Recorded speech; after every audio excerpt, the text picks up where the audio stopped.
findings in full, which are extremely concerning. It is my view that the deceitful way the interview was obtained substantially influenced. You have told us just how much you value the support of friends and family. Did a simple garden gathering spark a royal fallout?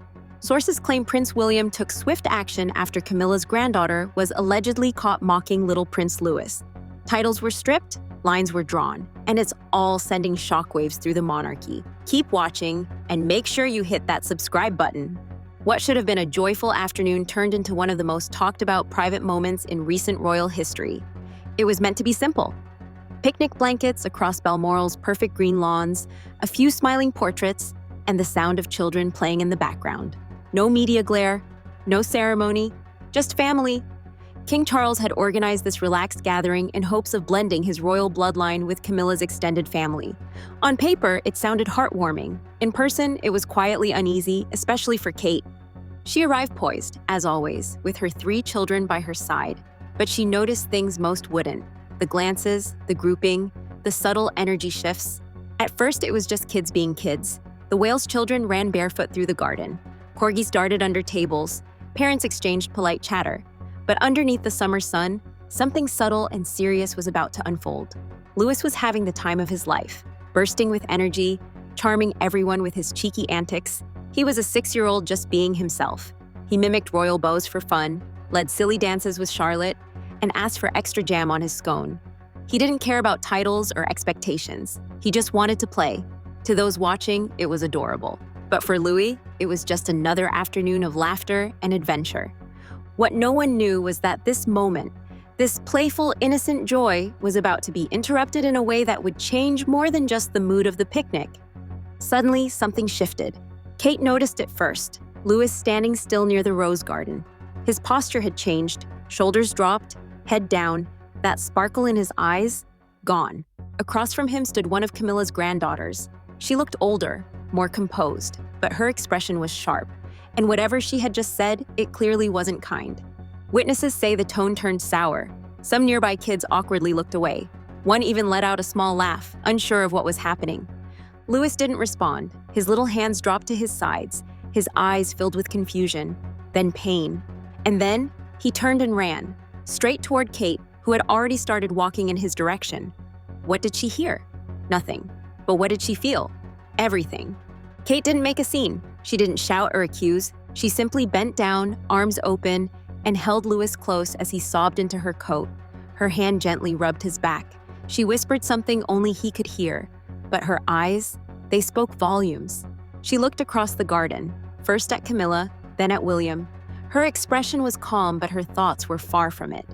Without another word, she reached for Charlotte's hand, took Louis by the other, and calmly walked them back toward the castle. To most, it looked like a mother taking her kids in for a snack or a nap. But to anyone paying close attention, it was something else entirely. Kate was no longer part of the picnic. She was repositioning for something bigger.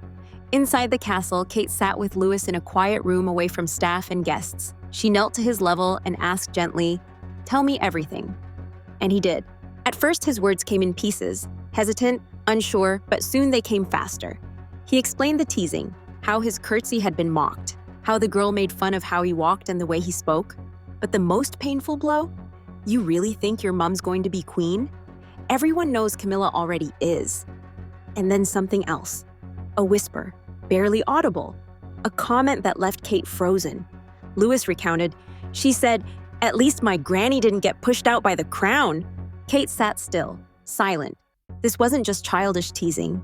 These weren't words made up in a playground. They were handed down, learned.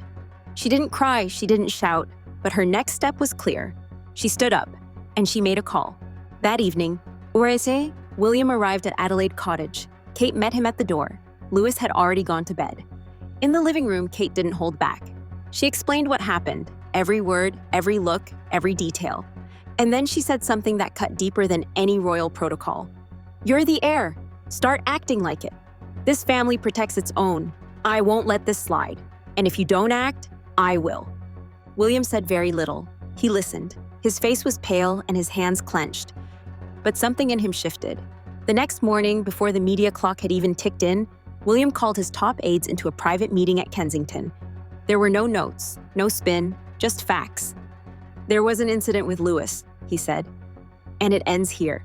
This wasn't about punishing a child. It was about setting a standard. William wasn't angry, he was resolute. Camilla's granddaughter would no longer be invited to royal events involving his children. No holidays, no family photos, no appearances next to George or Charlotte. Any talk of future honorary roles ended. And just like that, quietly and swiftly, years of strategic integration came to a stop. Because this wasn't about protocol, it was about protection. And this wasn't a request, it was a notification. Hours later, a sealed letter was delivered to Clarence's house. Camilla read it once, then again. Her hands shook, her voice rose, she reportedly snapped at staff. "This isn't protocol, it's personal." She stormed to King Charles' study, letter in hand. "He's your son," she reportedly said. "But this is too far." Charles didn't yell, he didn't raise his voice. "I will not overrule him," he said. That was it. No defense, no middle ground.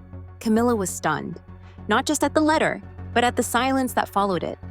The royal household may have hoped the incident would fade quietly, but the public had other plans.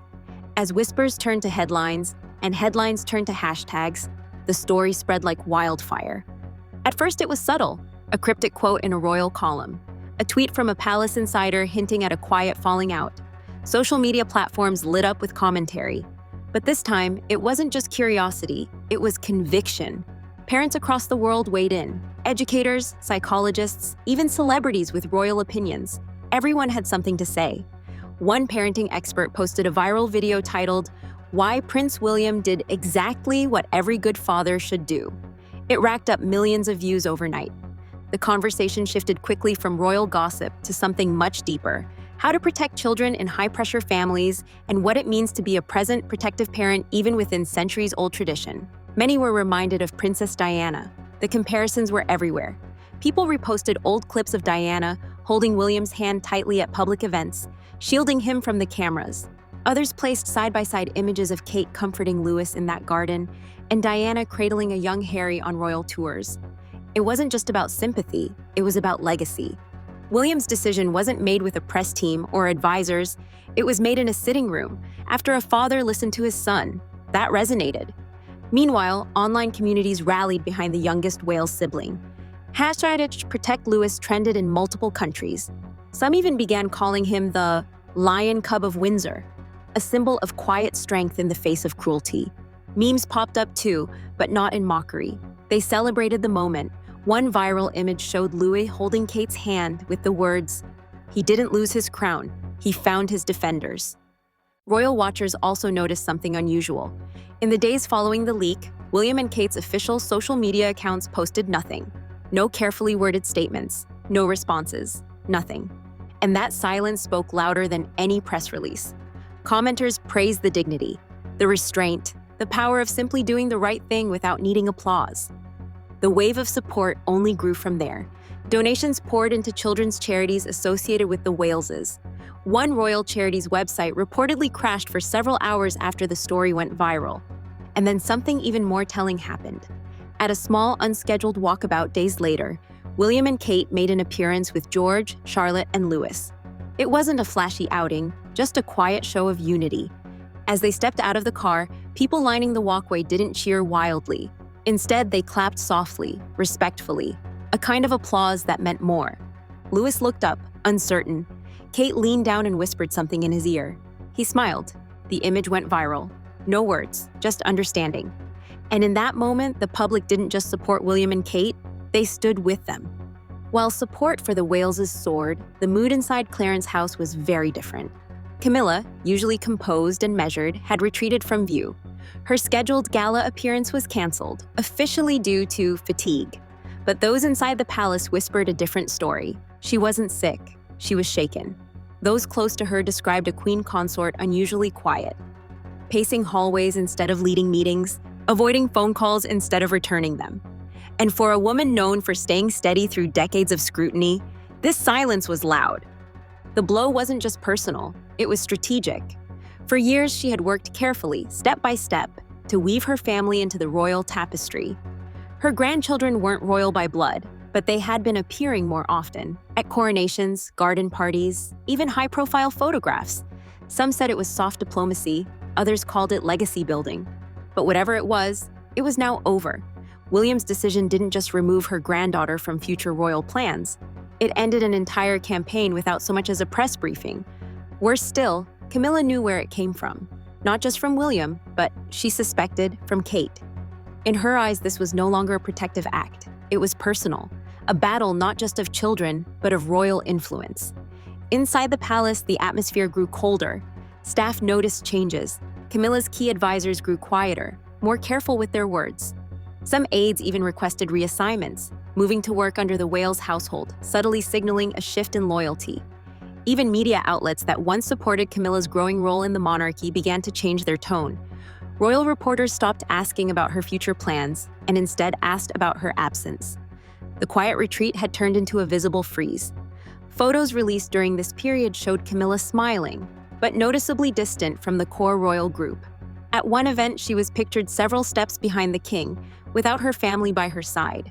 They didn't see a duchess maneuvering for status. They saw a mother drawing a line.